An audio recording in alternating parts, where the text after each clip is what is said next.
अस्सलाम वालेकुम जी। आज आपके साथ पोटैटो स्पैरो स्नैक्स की रेसिपी शेयर करूंगी। ये देख के आपने परेशान बिल्कुल नहीं होना कि ये तो बहुत ही मुश्किल है। ये बहुत ही इजी है, सिर्फ आपने वीडियो को गौर से देखना है। इंशाल्लाह ये आप भी बिल्कुल मेरी तरह बना लेंगे। तो जी बिस्मिल्लाहिर्रहमानिर्रहीम के साथ बनाना शुरू करते हैं अपने मज़ेदार से पोटैटो स्पैरो स्नैक्स। तो जी यहाँ पर मैंने लिया 2 कप मैदा, 1 टीस्पून मैंने डाला इसमें नमक, हाफ़ टी स्पून से कम मैंने अजवाइन डाली, 3 टेबलस्पून भर के मैंने इसमें घी के डाले हैं। और यहाँ पे आपने सख्त सी यानी कि हार्ड डो गूंद के रखनी है। 10 मिनट्स के लिए रेस्ट देंगे। 10 मिनट के बाद हम दोबारा इसको थोड़ा सा गूंद लेंगे ताकि ये थोड़ी सी सॉफ्ट हो जाए। तो आपने एक स्मूथ सी डो तैयार कर लेनी है जैसा कि आपको नज़र आ रहा है। ऊपर थोड़ा सा ऑयल लगाएंगे और इसको छोड़ देंगे। अब मैंने लिए उबले हुए आलू, उनको मैश कर लिया, प्याज डाली, धनिया, हरी मिर्चें, नमक और काली मिर्च, सफ़ेद ज़ीरा, कुटी लाल मिर्च डाली। इन सारी चीज़ों को आपने वेल कंबाइन कर लेना है। यहाँ पर हम एक ही साइज़ के सारे पेड़े तैयार कर लेंगे। अब आपने वीडियो को गौर से देखना है। यहाँ पर आपने असल जो है ना वो बात वो समझनी है, असल टेक्निक क्या है। आपने इस तरह एक रोटी बेलनी है, उसके आपने एक तरफ सिर्फ आलू लगाने हैं जो कि हमने बैटर तैयार किया है।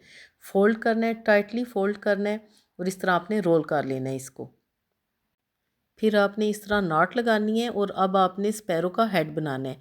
इस तरह आपने इजीली ख़ुद इसको शेप देनी है, ये देखें। और फिर आपने एक काली मिर्च लेके उसको इस तरह लगा देना है। दोनों तरफ आपने एक एक काली मिर्च लगानी है। अब आपने किचन सीज़र से इसकी नोक बना देनी है, ये देखें जी।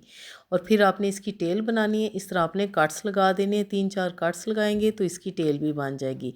तो देखा ये कितनी आसानी से ये बन गई हैं। इसी तरह हम सारी स्पैरोज़ तैयार करेंगे।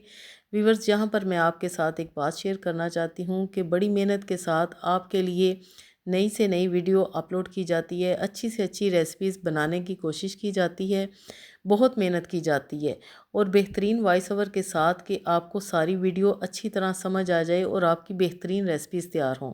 ज़ाहिर है कुकिंग की वीडियो इसीलिए देखी जाती है ना कि हम भी बिल्कुल वैसी ही चीज़ें बनाएं। और अगर कुकिंग वीडियो के पीछे गाने लगा दिए जाएं, म्यूज़िक लगा दिया जाए और आप म्यूज़िक को सुने और पूरी वीडियो देखें और अगले को भी आप फुल सपोर्ट करें, लेकिन यहाँ पर सारे वीडियो स्किप कर देते हैं और ना ही लाइक करते हैं ना ही रिपोस्ट करते हैं। आप इस बात पे गौर कीजिएगा। इसी दौरान आपने वीडियो देखी है कि कैसे आपने इनको गोल्डन करना है। लो से मीडियम फ्लेम पे आपने इनको डीप फ्राई करना है या शैलो फ्राई करें और ख़ूबसूरत सा कलर आने पे आप इनको निकालें और सर्व करें। बच्चे तो दीवाने हो जाएंगे इस रेसिपी के और बड़ों को भी बहुत ही पसंद आएगी। तो जी मिलते हैं एक और ज़बरदस्त सी रेसिपी के साथ, तब तक के लिए अल्लाह हाफिज़।